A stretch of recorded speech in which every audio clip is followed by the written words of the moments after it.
Assalamualaikum warahmatullahi wabarakatuh.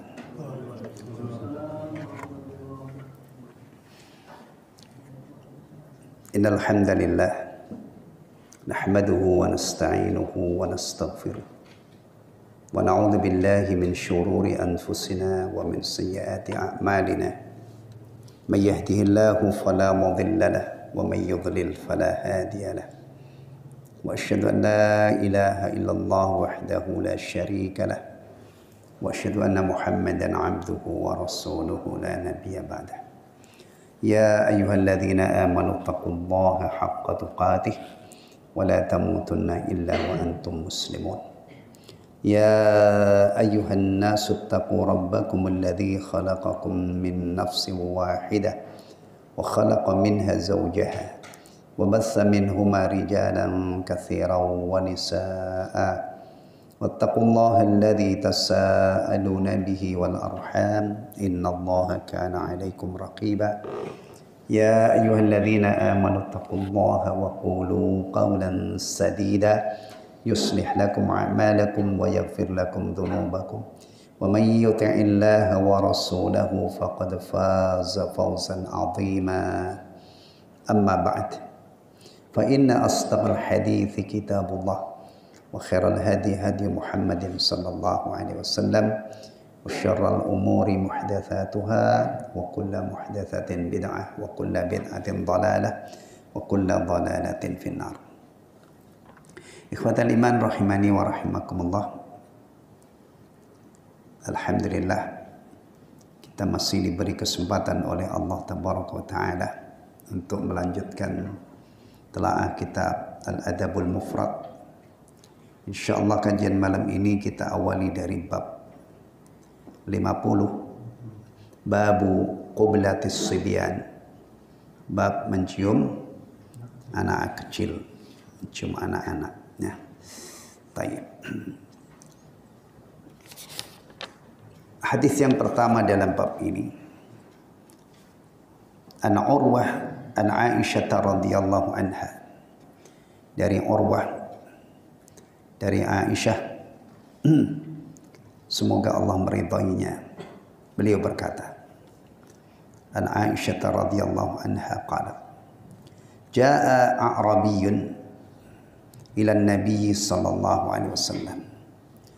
Jaa, telah datang, a'rabiyyun, seorang Arab dusun, Arab pedalaman, biasanya disebut apa? Badui ya, Badui. Ilan Nabi sallallahu alaihi wasallam, kepada Nabi sallallahu alaihi wasallam. Faqala, lalu dia bertanya. Badui datang kepada Nabi sallallahu alaihi wasallam lalu bertanya, atuqabbiluna sibyanakum? Atuqabbiluna, apakah Anda wahai Rasul dan para sahabatnya mencium sibyanakum, anak-anak kalian, anak-anak kecil? Ini pertanyaannya Badui. Lalu Badui mengatakan, fama nuqabbilukum, fama nuqabbiluhum, kami tidak mencium mereka, kami tidak mencium anak-anak kami. Faqala an-nabiy sallallahu alaihi wasallam, lalu Nabi sallallahu alaihi wasallam bersabda, awa amliku laka an naza'allahu min qalbika rahmah. Awa amliku laka, apa yang bisa aku lakukan untukmu? Atau apa terjemahannya di situ? Apakah aku kuasa menahannya? Ya, hampir sama. Awa amliku laka, bisa kita terjemah, apa yang bisa aku lakukan untuk. An naza'allahu, jika Allah mencabut, min qalbika, dari hatimu, ar-rahmata, rasa kasih sayang. Ya. Ini apa namanya ya, ucapan atau sabda Rasulullah sallallahu alaihi wasallam ketika Badui tadi mengatakan bahwa dia tidak pernah mencium anak-anaknya. Mencium anak kecil ini kelihatannya sepele ya. Kelihatan masalah sepele. Tapi perhatikan sabda Rasulullah SAW. Berarti kalau orang itu tidak mencium anak, ini ada indikasi, ada tanda hatinya tidak ada kasih sayang. Sebaliknya, adanya kasih sayang di dalam hati itu tercermin ya dengan mencium anak-anak kecil. Baik. Banyak sekali kalau kita perhatikan hal-hal sepele, tetapi sebenarnya terkait dengan masalah yang serius yang tidak boleh kita anggap sepele. Contoh apa? Buang muka. Ada orang itu kalau ketemu orang buang muka. Kelihatannya kan sepele kan? Sepele kelihatan. Tapi ini mengandung makna yang sangat serius. Orang dalam posisi memberi salam kepada saudaranya sesama muslim, dengan sengaja dia tidak mau menyalami saudaranya itu. Ini kan kelihatannya sepele, kalau dihitung cuman nggak peduli, nggak nyalami gitu kan. Tapi ini termasuk mabahirul kibr. Mabahirul kibr, salah satu bentuk kesombongan terhadap sesama. Ya. Jangan menganggap remeh urusan-urusan kecil. Maka Luqman Al-Hakim ya, ketika mendidik akhlak, mengajari akhlak anaknya, wala tusair khaddaka 'anin nas. Ya kan? Ya bun wala tusair khaddaka lin nas wala tamshi fil ardi maraha. Jangan kamu palingkan mukamu ya dari manusia. Jangan kamu jalan dengan angkuh. Innallaha la yuhibbu kulla mukhtalin fakhur. Allah tidak menyukai orang yang angkuh, sombong lagi membangga-banggakan dirinya. Ya. Ini ada orang enggak nyium anak kecil. Anak kecil itu mungkin cucunya, mungkin anaknya, ya. Itu mungkin anak kaum muslimin karena kasih sayang. Tidak melakukan ini, indikasi kuat hatinya itu gersang, tidak ada rahmah. Baik. Nah, kalau orang itu sudah dicabut rahmah dari hatinya, ini calon orang bahagia apa calon orang sengsara? Nah, bayangkan. Dari masalah sepele kelihatannya, dikhawatirkan Allah mencabut rahmah. Dan kalau Allah itu mencabut rahmat, Rasulullah tidak akan bisa berbuat, tidak bisa berbuat apa-apa. Ya, tayyib. Fiqhul hadits. Taqbilul insani khadda waladihi as-saghir. Seseorang mencium pipi anak kecil, wajibun ala wajhi syafaqah, wajib dilakukan sebagai bentuk kasih sayang. Bentuk syafaqah warahmah walutf. Bentuk ya kasih sayang dan kelembutan. Bukan syahwat ya. Kalau mencium anak-anak kecil kok ada syahwatnya. Nah, ini masalah. Ini orang tidak normal ya. Ini ada syad namanya, ada penyimpangan ya. Jadi menciumnya itu karena kasih sayang, karena apalagi di situ apa terjemahnya? Kasih sayang.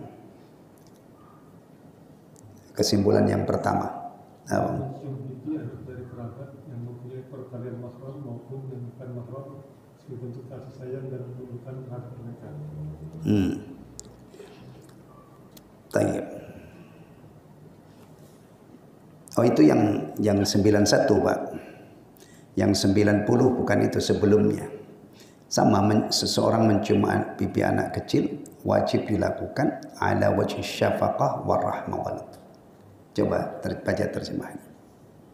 boleh mencium pipi anak kecil, boleh mencium pipi anak dari kerabat yang punya pertalian mahram maupun yang bukan mahram sebagai bentuk kasih sayang dan kelembutan terhadap mereka. Itu ya. Ya, kalau di sini tidak ada mahram atau ghair selain mahram, itu nanti di kesimpulan hadis nomor 91. Jadi ini bisa orang lain, bisa anak orang lain, anak tetangga misalnya ya. Ya. As-tsani mahabbatul qarabah sunnatun sawa'an kana dzakaran aw unsa. Mencintai kerabat karib, nah, itu adalah sunnah baik laki-laki maupun perempuan. Ya. Perhatikan ini hadis terapannya masih di lingkup apa ini? Lingkup keluarga ya, lingkup kerabat. Tanya. Hadis yang ke-91. Aniz Zuhri qala, dari Az-Zuhri beliau berkata, Haddatsana Abu Salbamah ibnu Abdurrahman. Abu Salbamah ibnu Abdurrahman mengkhabarkan atau menceritakan kepada kami, anna Abu Hurairah qala, bahwa Abu Hurairah radhiyallahu an, semoga Allah meridhoinya, beliau berkata, qabbala Rasulullah sallallahu alaihi wasallam Hasan ibn Ali. Rasulullah sallallahu alaihi wasallam mencium Hasan bin Ali radhiyallahu anhu. Siapa ini Hasan bin Ali? Cucunya ya, cucu kesayangan Rasulullah sallallahu alaihi wasallam. Ya. Kemudian wa indahul Aqra'u ibnu Habis at-Tamimi jalisun. Dan di sisinya ada Al-Aqra' bin Habis at-Tamimi sedang duduk. Faqala Al-Aqra', lalu Aqra' berkata radhiyallahu anhu, inna li asyratan minal waladi, saya memiliki 10 anak. Ma qabbaltu minhum ahadan, saya tidak pernah mencium salah seorang pun dari mereka. Fahamnya ya? Rasulullah mencium cucunya Hasan ibn Ali radhiyallahu anhu. Di situ ada Aqra' bin Habis. Kemudian beliau radhiyallahu an mengatakan, saya punya anak 10, tidak ada satupun yang saya cium. Fanadhara ilaihi Rasulullah sallallahu alaihi wasallam. Fanadhara, lalu Rasulullah melihat, ilaihi kepadanya. Fanadhara, lalu melihat, ilaihi kepadanya Rasulullah sallallahu alaihi wasallam. Rasulullah sallallahu alaihi wasallam. Kalau kita terjemah, Rasulullah didahulukan ya.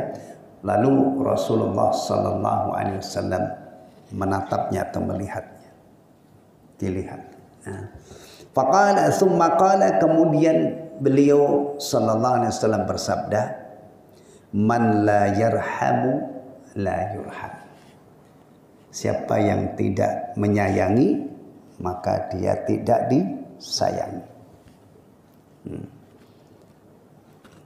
Lagi-lagi persoalan tidak mencium itu terkait dengan kasih sayang. Nggak nyium berarti nggak ada kasih sayang. Kalau tidak ada kasih sayang, ya tidak mendapatkan kasih sayang dari Allah Subhanahu wa ta'ala. Nah, baik. Fiqhul hadis.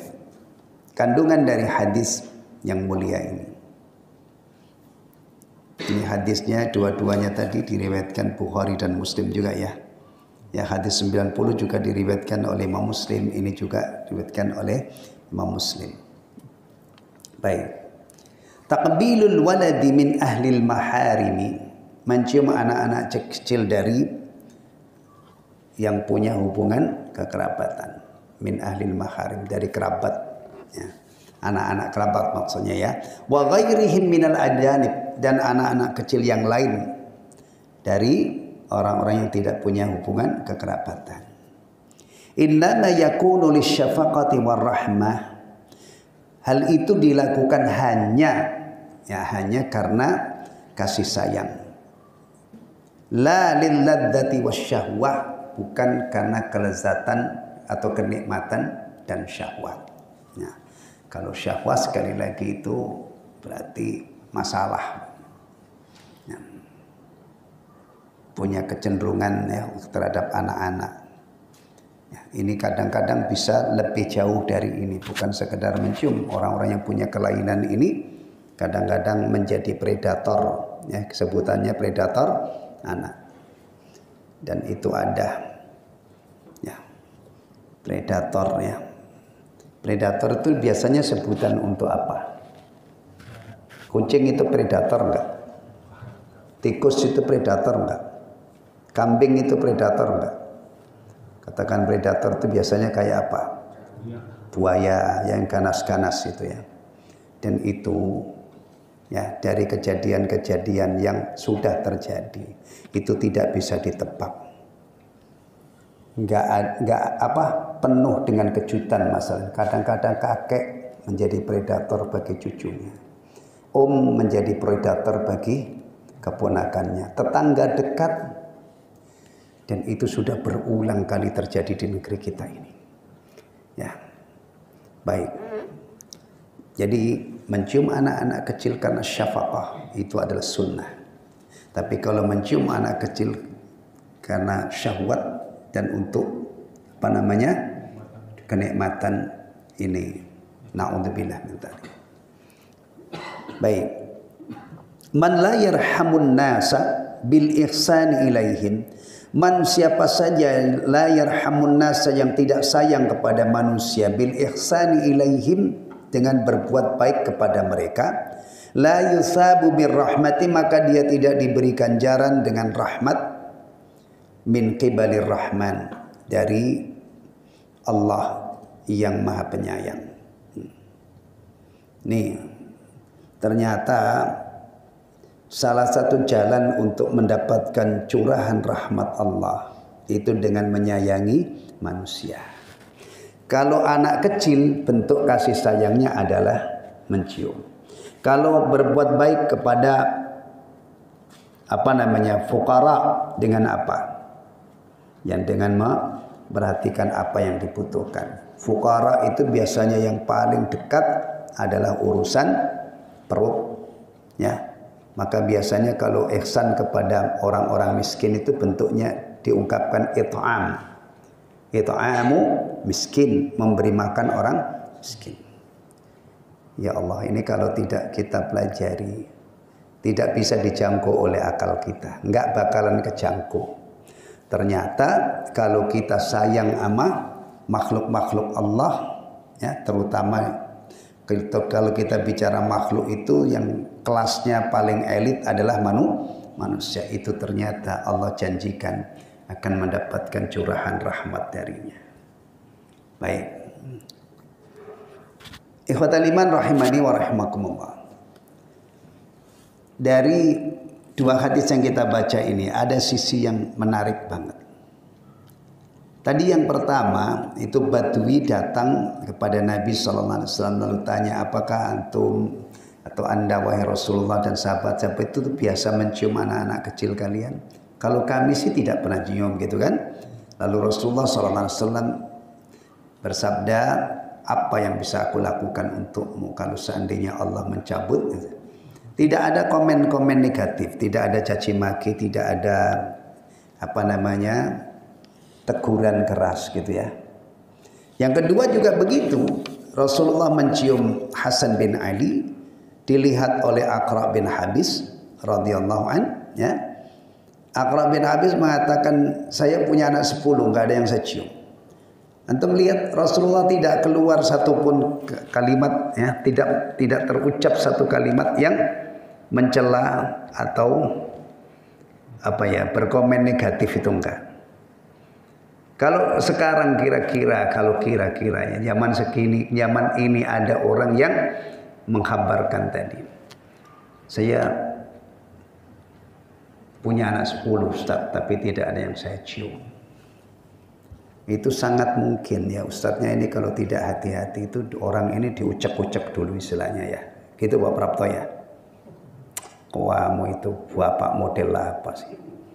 Rajin bikin anak-anaknya 10 tapi nggak ada yang kamu cium, kamu itu gimana? Bisa begitu ya, sangat mungkin kan? Nah, tidak sanggup menahan lesannya untuk mengingkari perbuatan orang ini. Makanya ya, kalau meneladani Rasulullah SAW itu utuh gitu ya. Jangan hanya ilmunya diambil dari Rasulullah, tapi cara menyampaikannya tidak ada mirip-miripnya dengan Rasulullah. Apalagi ini orang belum tahu. Nah, dan kebanyakan orang hari ini itu kalau kita ngajarin kaum muslim itu rata-rata belum tahu. Iya, rata-rata. Maka gunakan pendekatan apa? Lembut, santun. Ya. Baik. Berikutnya. Bab adabul walidi wa birrihi li waladihi. Babu adabul walidi wa birruhu mestinya ya. Wa birruhu li waladihi. Bab adab orang tua dan berbaktinya kepada anaknya. Ini kebalik. Ya. Yang pertama kita belajar itu bab adab anak terhadap orang tua. Tapi ini ada bab adab orang tua terhadap anak. Baiknya orang tua terhadap anak. Berarti perhatikan, kita introspeksi diri kita ini. Kita di satu sisi sebagai orang tua, anak-anak kita diwajibkan berbakti. Tapi di satu sisi kita ini juga anak. Ya. Sudah berbaktikah kita kepada anak-anak kita? Satu sisi kita ini orang tua ya. Satu sisi kita orang tua punya anak, tapi satu sisi kita ini juga sebagai orang tua juga dituntut untuk beradab terhadap anak. Jadi bukan hanya anak saja yang diwajibkan beradab kepada orang tuanya. Hadis yang ke-93 yang kita baca. An Dawud bin Abi Hind, dari Dawud bin Abi Hind, an Amir, dari Amir, anna Nu'man bin Bashir haddatsahu, bahwasanya Nu'man bin Bashir menceritakan kepadanya radhiyallahu anhu. An-Nu'man bin Bashir ini sahabi ya. Anna abahu, bahwa bapaknya atau ayahnya ya, intalaqa bihi ila Rasulillah sallallahu alaihi wasallam, ya, berangkat dengannya menemui Rasulullah sallallahu alaihi wasallam. Yahmiluhu, membawa serta dia. Jadi gini maksudnya. Nu'man bin Bashir ini bercerita bahwa dia diajak oleh bapaknya ya untuk menemui Rasulullah sallallahu alaihi wasallam. Ya. Faqala, lalu dia berkata, bapaknya Nu'man ini berkata kepada Rasulullah sallallahu alaihi wasallam, "Ya Rasulullah, wahai Rasulullah, inni ushiduka, sesungguhnya aku mempersaksikan kepadamu atau meminta engkau menjadi saksi. Ya. Anni qad nahaltu Nu'man kada wa kada, bahwasanya saya memberi Nu'man ini dan ini. Jadi bapaknya Nu'man ini ingin memberikan sesuatu kepadanya, kepada Nu'man ya. Rasulullah SAW diminta untuk menjadi apa? Saksi. Faqala, lalu Rasulullah SAW bersabda, "Akulla waladika nahalta, apakah semua anakmu kamu beri?" Qala la. Dia menjawab, ya, la, tidak. Berarti yang diberi ini bukan semua anaknya. Tapi yang diberi cuma siapa tadi? Nu'man bin Bashir. Qala fa ashhid ghairi. Fa ashhid ghairi. Lalu Rasulullah bersabda, mintalah saksi kepada orang selain aku. Aku enggak mau. Kalau kamu ngasih cuman kepada Nu'man, anakmu yang lain tidak kamu kasih, aku tidak mau menjadi saksi. Kemudian Rasulullah mengajarkan kepada bapaknya Nu'man. Dan ini pelajaran umum untuk semua orang ya. Meskipun asalnya itu ini diajarkan kepada Nu'man bin Bashir, ayahnya Nu'man. Tapi ini pegangan, panduan dan pedoman untuk seluruh kaum muslimin. Alaysa yasurruka, tidakkah kamu senang? An yakunu fil birri sawaun, anak-anakmu itu dalam baktinya kepadamu sama. Maksudnya apa? Tidakkah kamu suka an yakunu fil birri sawaan? Tidakkah kamu suka kalau semua anakmu itu sama-sama berbakti kepada, tidak hanya satu atau. Kalau ada orang punya anak 5 misalnya ya, kalau ditanya, bukankah kamu kepengen semua anakmu itu 5-5-nya pada berbakti kepadamu? Kira-kira ada nggak yang jawab enggak? Saya maunya 2 aja yang berbakti, yang 3 nggak pikirin mau durhaka misalnya. Ada nggak orang tua seperti itu?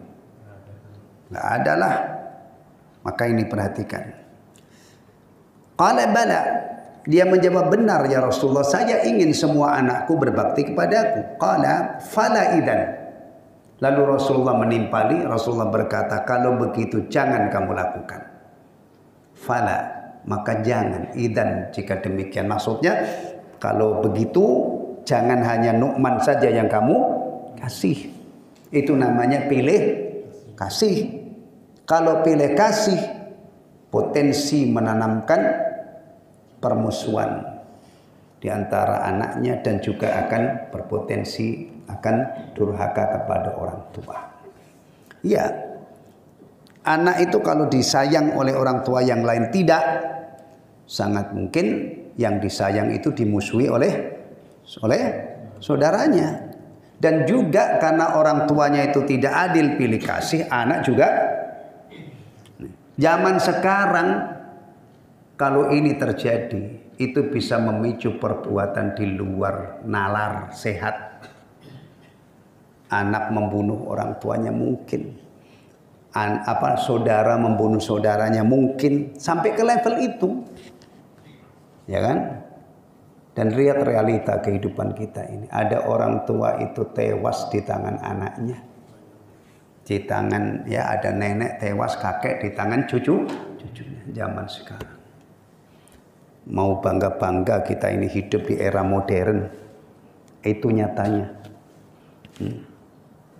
Saya di zaman kecil itu, emang dulu juga tidak ada media sekarang seperti sekarang ya. Itu jarang dengar. Murid beraninya sama guru luar biasa. Ya. Murid kecewa dengan sekolahnya dibakar. Ya, macam-macam. Ya. Dan juga ada orang tua yang gurunya itu berbuat nyubit anaknya, itu gurunya diperkarakan ya. Ya. Iya. Sementara di zaman saya itu banyak itu anak-anak tangannya pada jelaler itu, kalau orang Jawa bilang itu habis disabet sama ini. Bahkan guru-guru saya belum lama ini, belum 5 abad yang lalu, umur saya juga baru 60. Masa ibtidaiyah saya itu guru-guru itu pada, kalau di Jawa namanya pakai duding. Ngerti duding enggak? Apa Pak? Kadang-kadang bambu diserut itu alat penunjuk. Ya. Sekolah dulu itu pinter-pinter. Nulis itu diajari nulis dari abjad itu kan, nanti nulis halus bagus-bagus. Sekarang jarang nulis. Tulisannya bagus semua karena tidak pakai tangan. Ya, pakai komputer kan. Ya, itu kalau ini alat penunjuk, ini kadang-kadang juga berfungsi untuk apa? Gebuk. Tapi orang tua yang tahu kalau gurunya itu nggak jahat gitu loh. Gurunya itu ingin mendidik, orang tuanya juga ridho. Bahkan ada guru-guru pengajar Quran itu yang kalau ngajarin Quran begini nih tangannya. Ya, gurunya pegang ini. Nanti kalau salah salah. Itu ingatnya itu dalam banget. Oh, kemarin saya digebuk Mbah Yai misalnya ya. Itu karena saya baca mat tobi'inya kepanjangan. Saya bacanya itu kurang ini kurang itu. Akhirnya besok ingat besok. Ya. Mungkin 100 kali gebukan sudah beres karena ingat terus. Ya kan? Bahkan saya pernah baca itu ada orang itu punya kisah di masa kecil. Ya. Itu kalau subuh nggak bangun itu ditenteng oleh bapaknya diceburin kolam. Tapi kolamnya juga sudah terukur, bukan kolam yang 5 meter ya, tenggelam nantilah. Itu membekas dia sampai jadi orang itu dia ingat. Dulu itu bapak saya supaya saya sholat itu sampai segitunya. Padahal kalau dalam hadis Nabi kan kalau 10 tahun masih males itu kan boleh dipukul ya. Tapi kadang-kadang ada orang tua itu yang saking, Masya Allah, saking kepengennya supaya anaknya itu sholat. Kadang-kadang dilakukan cara seperti itu. Dan anaknya juga sampai tua justru malah apa? Positif kenangannya. Berarti bapak saya itu memang menginginkan saya menjadi orang yang muqimis sholat. Baik. Hati-hati ya, terutama yang punya anak lebih dari 1. Lebih berhati-hati kalau punya istri 2, anaknya dari 2 istri. Lebih hati-hati lagi kalau istrinya 4, anaknya beridil. Ngerti beridil? Banyak anaknya itu dari istri pertama 5, istri kedua 5, istri ketiga 5, istri keempat 5. Sudah berapa? 20 ya. Itu baru 5 loh ya. Kalau saya naikin masing-masing 10, anaknya berapa? Anaknya berapa? Dari istri 4, 40. Nah, nih Rasulullah SAW memberi petunjuk ya kepada bapaknya Nu'man sekaligus kepada seluruh kaum muslimin yang berstatus sebagai bapak, jangan pilih kasih. Ya. Allah mengkhabarkan kisah Nabi Yusuf itu diungkapkan oleh Allah ahsanal qasas, kisah yang paling bagus. Karena memang seru banget kalau kita ikuti kisah Nabi Yusuf itu. Ya kan? Masa kecilnya saudara-saudaranya iri. Dikira Nabi Yaqub alaihissalam itu hanya sayang sama dia. Akhirnya ada rencana jahat. Dan rencana jahat itu terrealisasi. Benar-benar dilaksanakan, bukan omong kosong. Ya, diceburkan ke dalam sumur. Kemudian ada orang yang nimba, dia bergelantungan di timba, kan seru ya. Kemudian dijual. Lama-lama ya ada kisah asmaranya juga. Masya Allah, seru. Kenapa? Ada Nabi Yusuf diceburin sumur. Ada kisah Nabi Yusuf diceburin sumur ke dalam oleh saudara-saudaranya. Kenapa? Mereka iri. Ya, nih. Itu padahal itu keluarga siapa? Keluarga Nabi. Nah kalau keluarga kita itu iri, kira-kira apa? Ya, yang bisa dilakukan apalagi zaman sekarang ya. Zaman sekarang itu kadang-kadang orang itu sudah kerasukan alkohol, biasa minum minuman keras. Orang itu kalau sudah biasa minuman keras biasanya emosinya tidak terkendali, bisa memicu perbuatan-perbuatan yang waras itu. Kalau melihat, ya Allah kok bisa terjadi ya. Tapi itu benar-benar nyata terjadi. Ya, baik. Fiqhul hadis, kandungan dari hadis ini ya. Yajibu an yusawwiyal mar'u baina auladihi fil hibah. Wajib an yusawwiya, menyamakan al mar'u, seseorang, berarti orang tua maksudnya di sini, baina auladihi, antar anak-anaknya, fil hibati, dalam pemberian. Fa in faddala ba'dan ala ba'd jaza ma'al karahah indal a'immati tsalatsah. Jika dia melebihkan pemberian sebagian atas sebagian yang lain, boleh, tapi itu makruh menurut 3 imam. 3 imam ini saya tidak tahu ini yang dimaksud siapa. Ya, antum kalau bicara fikih itu biasa saja ada al-a'immah al-arba'ah. Ya. Biasanya kisaran pembahasan fikih itu adalah berkisar imam 4. Siapa imam 4 itu kalau kita sebutkan berurutan? Abu Hanifah bin Nu'man rahimahullah, Imam Malik bin Anas rahimahullah, Muhammad bin Idris Asy-Syafi'i rahimahullah, Ahmad bin Hanbal Asy-Syaibani rahimahullah. 4 orang ini itu biasanya menjadi poros pembahasan fikih. Ya, satu masalah itu biasanya porosnya ini. Apakah sepakat, apakah berbeda pendapat? Ya. Meskipun masih ada imam-imam yang lain seperti Dawud Adh-Dhahiri yang dikenal dengan madhab Dhahiriyah, ya. Dan kadang-kadang ada juga ulama-ulama yang lain seperti Auza'i, Sufyan Ats-Tsauri dan yang lainnya. Tapi biasanya fikih itu pembahasannya berporos pada al-madzhabul arba'ah, ya. Ya, tadi. Nah, ini disebutkan 3 imam. Wal hibatu sahihah. Hibahnya, pemberiannya benar. Sah maksudnya. Tayyib. Ats-tsani istihbabut ta'lif bainal ikhwati. Dianjurkan untuk mengakurkan, merukunkan antar saudara. Wa tarqi ma yuqi'u bainahumus syahna'u. Dan menghindari hal-hal yang bisa memunculkan kebencian di antara mereka. Au yurisul uquqa lil aba, atau akan menimbulkan kedurhakaan kepada orang tua. Ya, ini tolong dihayati ya. Orang tua itu jangan hanya nuntut kepada anaknya ya, kamu harus berbakti kepada bapak. Tapi juga orang tua itu harus nolong anaknya supaya dia bisa berbakti kepada orang tua. Jangan egois. Beginilah Islam mengatur kehidupan kita. Ya kan? Islam itu kalau mengatur urusan, apalagi urusan berbagai pihak, ini kan ada orang tua, ada anak-anak, itu kan kompleks masalahnya ya. Itu tidak mungkin hanya satu pihak. Apalagi suami istri, itu tidak mungkin hanya suaminya yang diperintah begini-begini, istrinya enggak, dua-duanya. Diingatkan kewajiban kamu ini, kewajiban kamu ini. Ya. Baik. Ini tidak berubah ya, ini sifatnya konstan ya. Orang tua tidak adil di zaman dulu, 100 abad yang silam pasti sama dengan hari ini. Betul nggak? Mungkin nggak ini diralat? Oh enggak, sekarang ini sudah tidak berlaku itu. Anak-anak sekarang tuh baik-baik banget. Biar bapaknya itu nggak adil dalam pemberian nggak apa-apa. Hah? Nggak mungkin. Ini dari dulu ya bingung.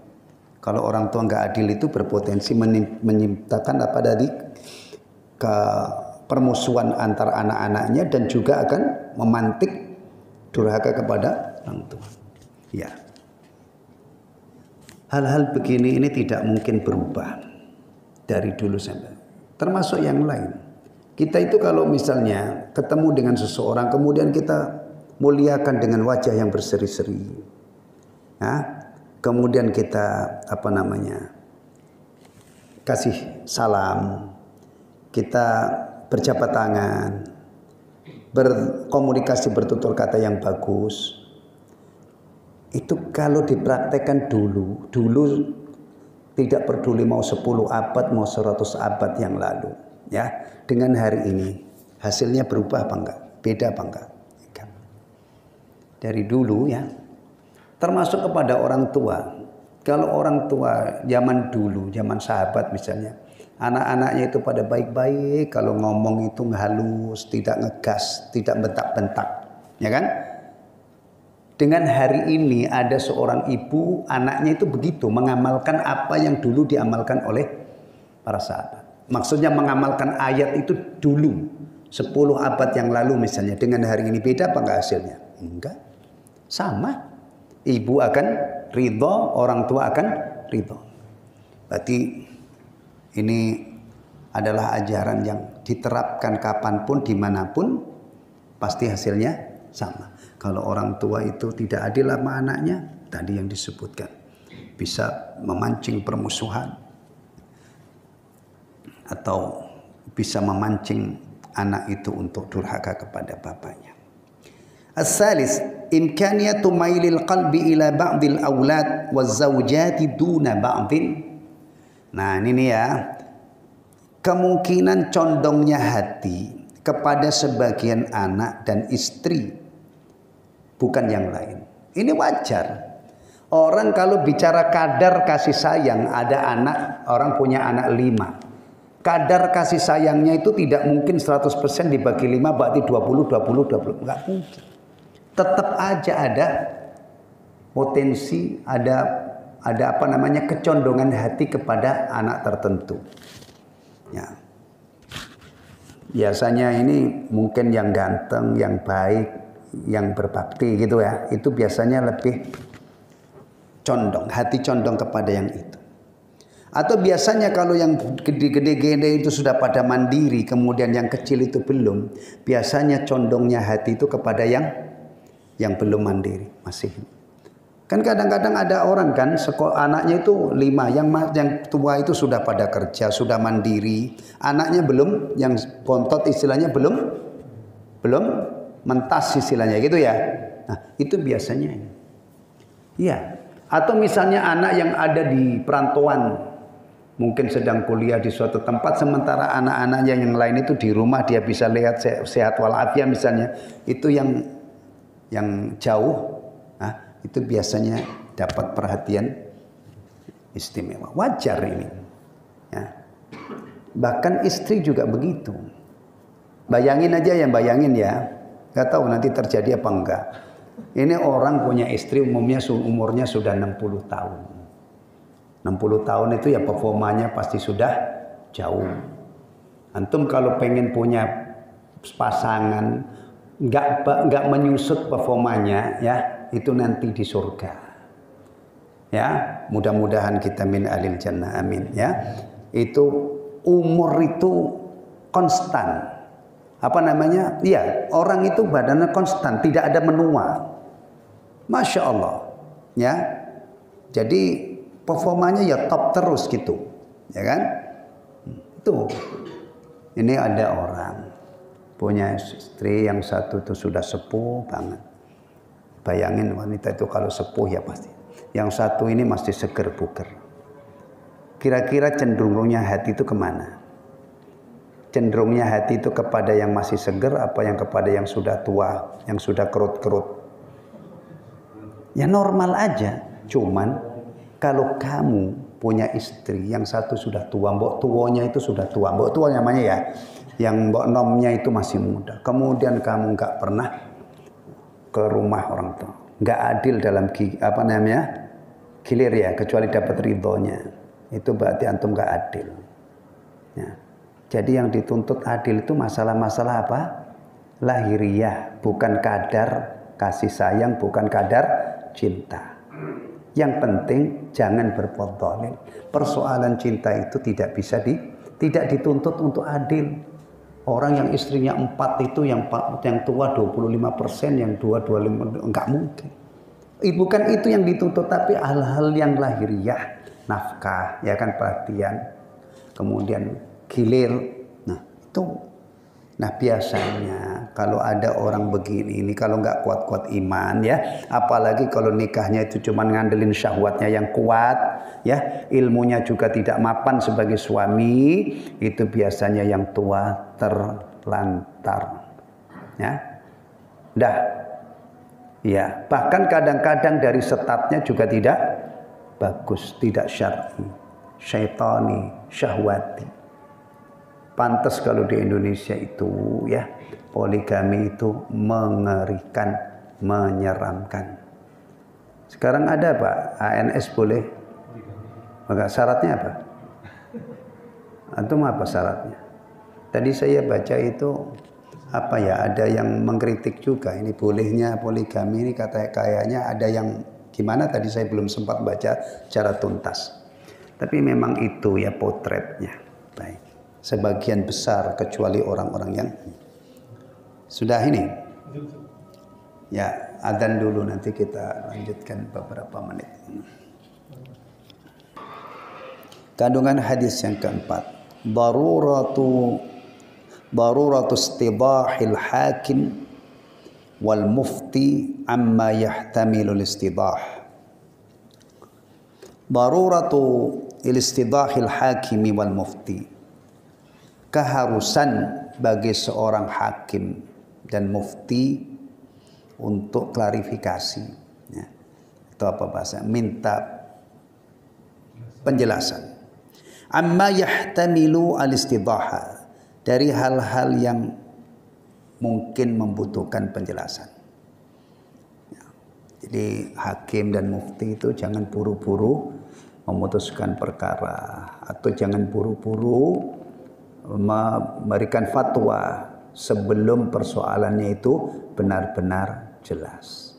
Nah, tadi Rasulullah SAW kan tanya dulu ketika bapaknya An-Nu'man bin Bashir, ya, radhiyallahu anhuma, ya, minta Rasulullah supaya menjadi saksi.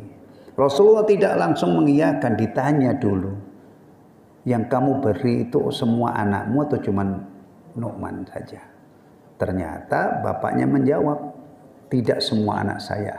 Rasulullah tidak berkenan menjadi saksi, sono cari saksi yang lain. Nah, ini penting banget, ya. Kita itu, ya, kadang-kadang mungkin ada orang bertanya, jangan buru-buru dijawab. Kita perjelas dulu masalahnya. Baru kalau kita bisa memberi nasihat, ya nasihati. Kalau tidak, kita sarankan untuk bertanya kepada orang yang ahli. Fas'alu ahla dzikri in kuntum la ta'lamun. Taib. Baik, berikutnya bab 5. Hah? Kenapa? Tadi 92 kelewatan. 9? Oh, bab berikutnya maksudnya. Pertama tadi yang 1 ayat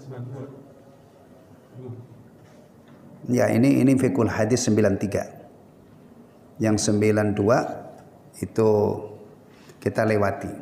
Kita sengaja kita lewati. Ya. Karena intinya di sini yang paling ini. Dan hadisnya tadi dhaif yang pertama itu.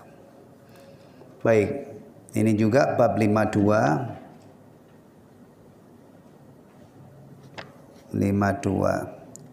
Hadis nomor 94. Ini kita lewati. Kita lanjut bab 653. Bab man la yarhamu la yurham. Bab siapa yang tidak menyayangi maka dia tidak disayangi. Jadi sudah ada, ya. Ini banyak yang mengulang, kita ambil satu aja dalam bab ini. Ya. Baik. An Jarir bin Abdullah qala, dari Jarir bin Abdullah beliau berkata, qala Rasulullah sallallahu alaihi wasallam, Rasulullah sallallahu alaihi wasallam bersabda, la yarhamullahu man la yarhamun nas. Antum perhatikan judulnya tadi. Orang yang tidak menyayangi maka dia tidak disayangi. Kalau kita baca hadis ini jelas banget. Ya, siapa yang menyayangi dan siapa yang disayangi, gitu kan? La yarhamullah, Allah tidak merahmati. Man, orang, la yarhamun nasa, yang tidak sayang sama manusia. Allah tidak merahmati, tidak menyayangi orang yang tidak sayang sama manusia. Baik. Ini mirip dengan tadi, tapi ini lebih jelas lagi. Fiqhul hadis, kita gabung dari hadis yang pertama dengan hadis yang kedua. Berarti hadis 95. Ya, itu kalau di sini penjelasan yang 95 itu hadis ini dhaif. Tapi yang 96 itu adalah sahih. Maka kita gabungkan, ya, gabungkan dalam ini. Al-hatsu 'ala rahmati li jami'il khalqi. Anjuran untuk menyayangi semua makhluk. Ya. Ya, tentunya ini secara umum, ya. Kalau nanti orang kafir harbi ya bukan disayangi tapi ya dilawan di medan perang.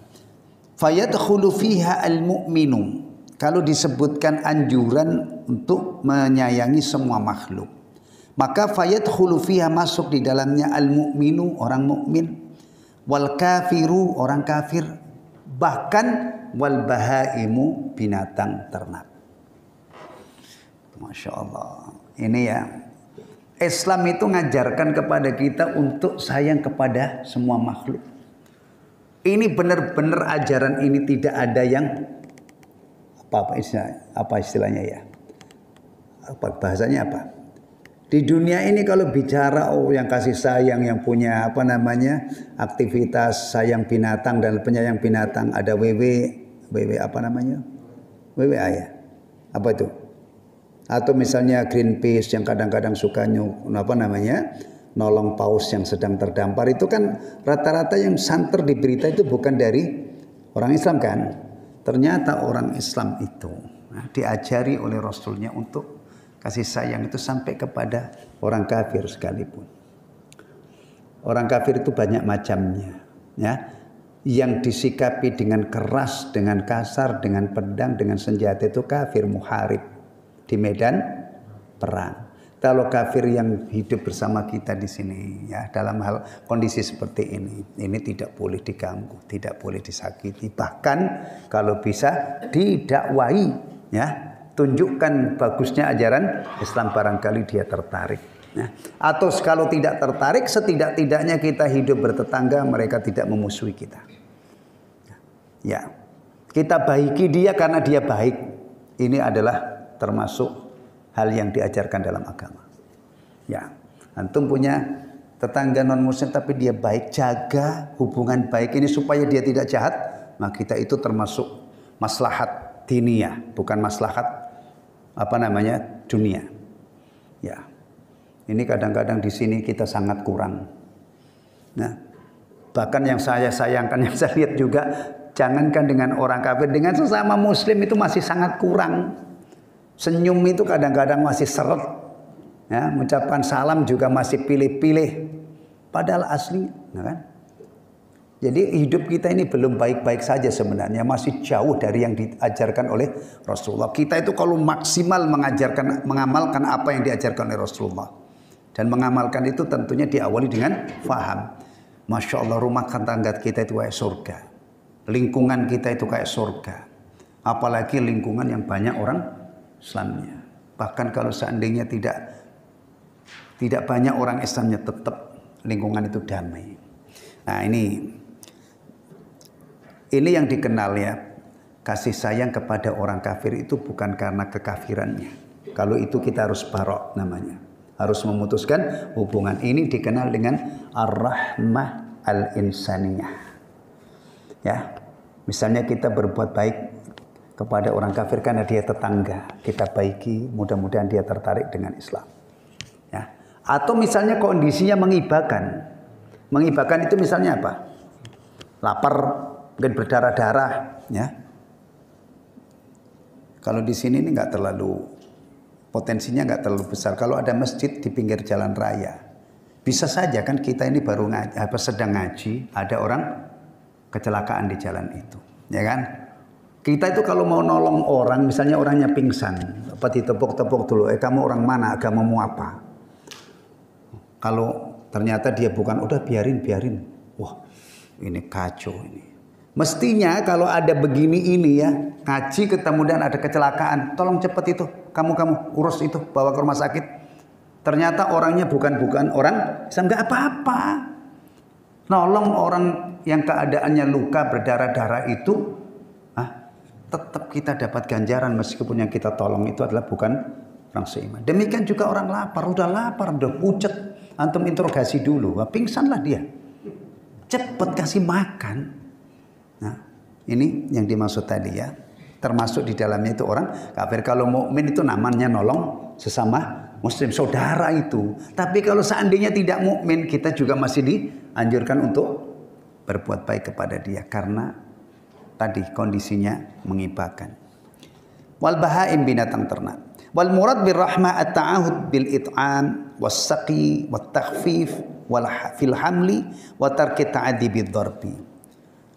Ini memperjelas yang pertama tadi.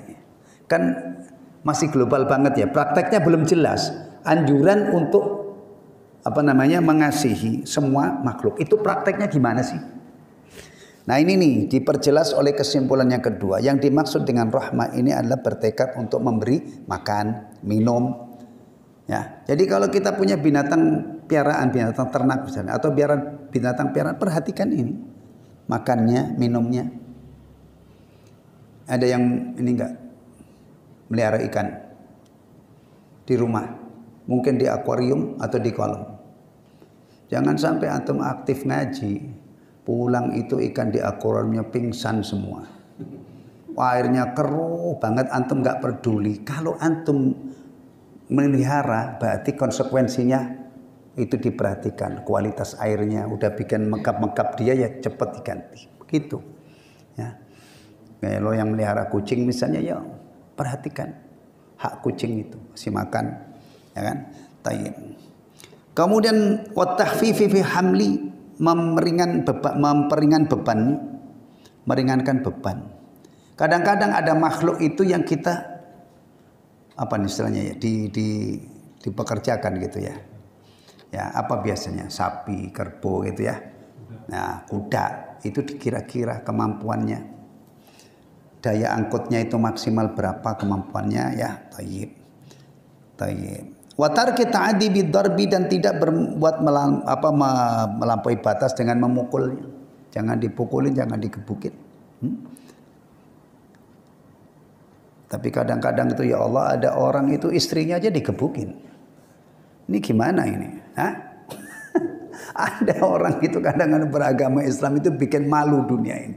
Istrinya bonyok-bonyok lapor ke ini karena korban apa namanya KD. Ya Allah. Ini gimana itu? Padahal ajaran ini tadi berlaku dengan siapa? Bahaim, binatang ternak. Itu kita diajari dalam agama kita ini untuk memperlakukan dengan baik, kasih makan, kasih minum, kira-kira apa namanya, kalau dipekerjakan tuh bebannya juga jangan terlalu. Ini hayawan loh. Bagaimana dengan pembantu? Kadang-kadang pembantu di rumah seseorang tuh masya Allah dibebani. Mbak ini ya cuci piring, nanti habis ini 10 item kerjaannya. Ya. Nah, kadang-kadang juga anak-anak di rumah yang ada pembantunya itu semuanya ngandelin pembantu. Bi ambilin tas, bi ambilin sepatu, bi ini semuanya.